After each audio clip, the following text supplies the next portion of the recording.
Hey, welcome back to JB Breaks Free. I hope you're having a great day, a blessed day, and getting 1% better than yesterday, and breaking free from whatever is holding you back. I'm trying to do the same. There's a lot of days when I don't have time to make a video. Today is the first JB Breaks Free double video day. I just finished reading the first chapter. I know I need to get going on it, of 1,000 Gifts.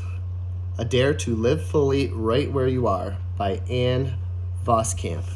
This book was recommended to me in the comments by Amandazplace, and thank you, Amanda. This first chapter hit me hard, and I wanted to go through some passages that I highlighted, and I highlighted quite a few of them, and I think I've got so much already from the first chapter. I did go about halfway through the first chapter a little while ago, a few days ago, and I was like, whoa, this is getting serious. And I gave it a more focused read today and finished up the chapter and did some good highlighting, knowing that I wanted to speak about it a little bit. I'll go through the passages. This is another book on my break-free journey. There won't be many of them. I try to be, selective on the books that I bring in, and I'm so glad that this is one that was recommended to me by Amandazplace. Thank you very much. So I'll just go through it real quickly here. Some passages that I highlighted.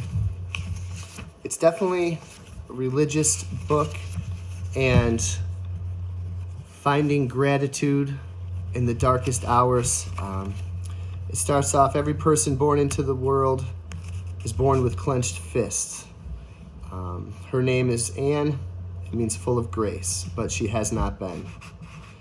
For decades a life I continue to flail and strive and come up so meaningly empty. There's holes in her life, and this keeps talking about just emptiness and empty holes and not having enough and not seeing enough.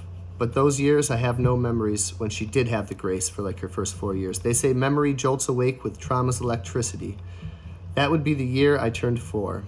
The year when blood pooled and my sister died, and all of us and I snapped shut to grace. Her sister was hit by a truck driver. That's the moment the cosmos shifted, shattering any cupping hands looking for grace from God. We accept the day of her death as an accident, but an act allowed by God, and she's questioning the existence of God and why God allows bad things to happen.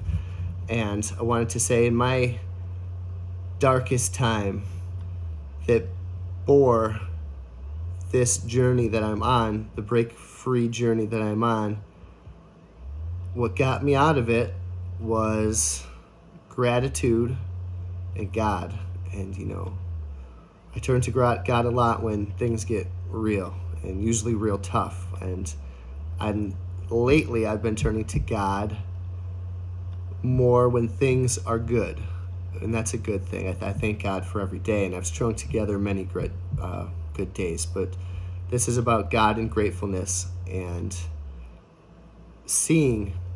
discovering that gratitude that is there, and not focusing on what is not there.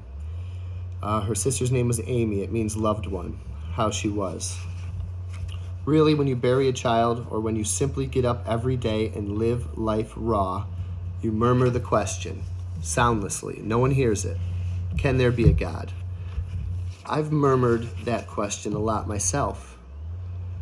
Sometimes I think, not even when it's about my loss, but about the world's losses, and just pain and suffering and senseless death and tragedies.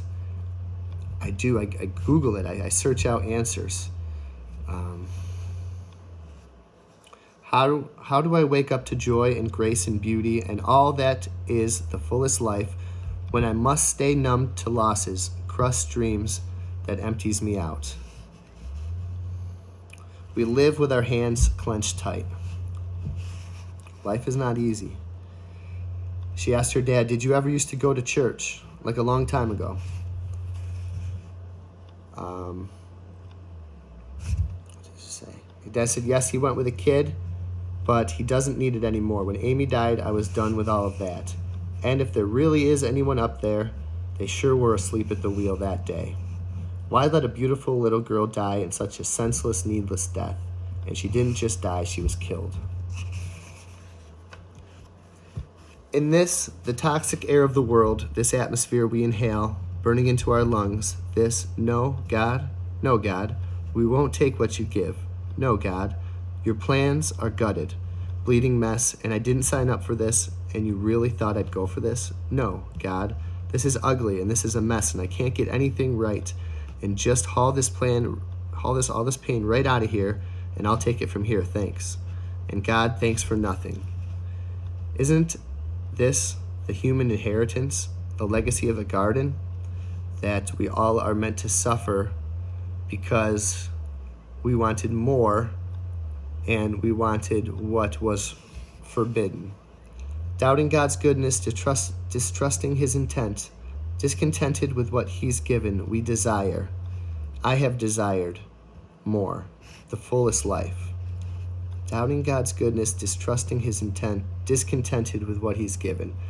And that's kind of how the garden story starts, right? We were discontented with what he has given. We wanted more. Desire is suffering, as said in the Buddhist tradition. Let's see. God said humanity was not to eat from the tree of knowledge of good and evil. And I moan that God has ripped away what I wanted. No, what I needed. Though I can hardly whisper it. I live as though he stole what I consider rightly mine, happy as children, marriage of unending bliss, long content, death-defying days. I look in the mirror, and if I'm fiercely blunt, what I have, who am I, where am I, how am I, what have I got? This simply isn't enough. It's not enough. We need more. The forked tongue darts out, and I daily live the doubt. I look at my reflection and ask, does God really love me? If he truly deeply loves me, why does he withhold that which I believe will nourish me? Why do I live in this sense of rejection, of less than, of pain? Does he not want me to be happy? From our beginnings, we keep reliving the garden story.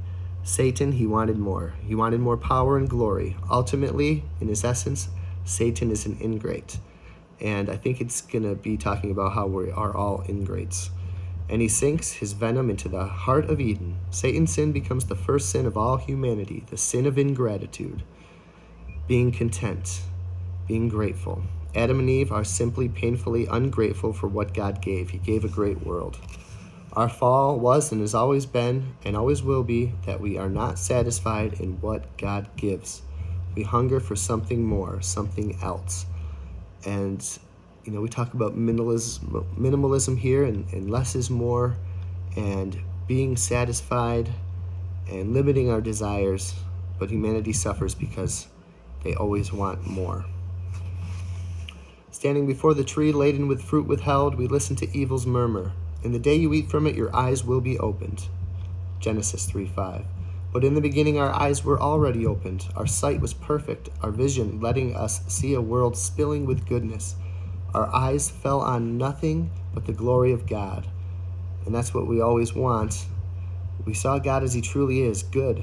But we were lured by the deception that there was more to a full life, that there was more to see, and true, there was more to see. And once we got it, it showed us ugliness that we hadn't beheld, the sinfulness we hadn't witnessed, and the loss we hadn't known. We eat, and in an instant, we are blind. No longer do we see God as one we can trust. We don't perceive him as wholly good. No longer do we observe all the remaining paradise. We're hungry, we eat, we are filled and emptied. It's like we buy and we are emptied. We smoke and we are emptied. We drink and we are emptied. We waste time and we are emptied. Everything we desire, we get and we are still emptied.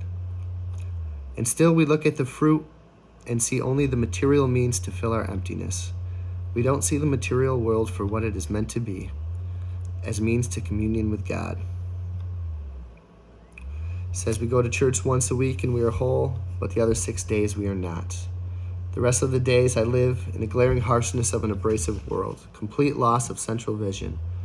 Everywhere a world pocked with scarcity. I hunger for filling in a world that is starved. But from that garden beginning, God has had a different purpose for us. His secret purpose, framed from the very beginning, is to bring us to our full glory, Corinthians 2:7. His secret purpose, our return to full glory. Appalling that he would, us, unworthy, who broke the trust in the garden. And yet, ever since we took a bite of the fruit and took it into our own souls, that drain hole where joy seeps away, God has had this wild, secretive plan. He means to fill us with glory again, glory and grace. Grace means favor. A free readiness, a free and ready favor. That's grace. And that's what we try to do here, break free, to live a life fully, to live a life with grace, to live a life without desiring more, to be content with what we have. It is one thing to choose to take the grace offered at the cross, but to choose to live as one filling with his grace, that is different.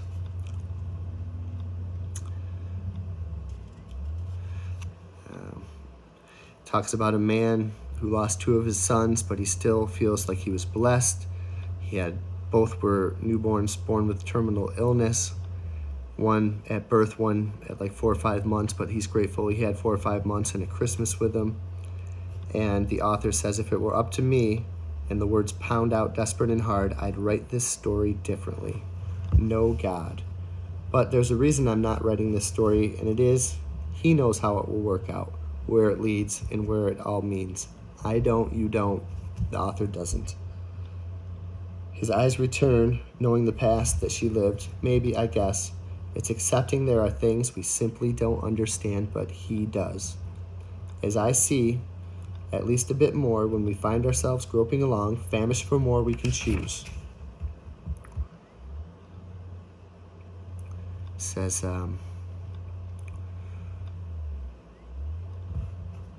to see God. But how? How do we allow the holes to become seeing through to God's places, to more God's places? How do I live up resentment for gratitude? How do I give up resentment for gratitude, gnawing anger for spilling joy, self-focus for God communion? To fully live, to live full of grace and joy that is beauty eternal. It's possible, wildly. I now see and testify. So this story, my story, a dare to live an emptier, fuller life. So by being content in seeing the beauty that he has surrounded us with, and understanding that ever since we failed in the garden, he has a plan to fill us with good again, and to accept that when bad things happen, we don't understand why they're going to happen. To desire less is to live with more. And I look forward to checking out chapter 2. Thank you, Amandazplace, and break free.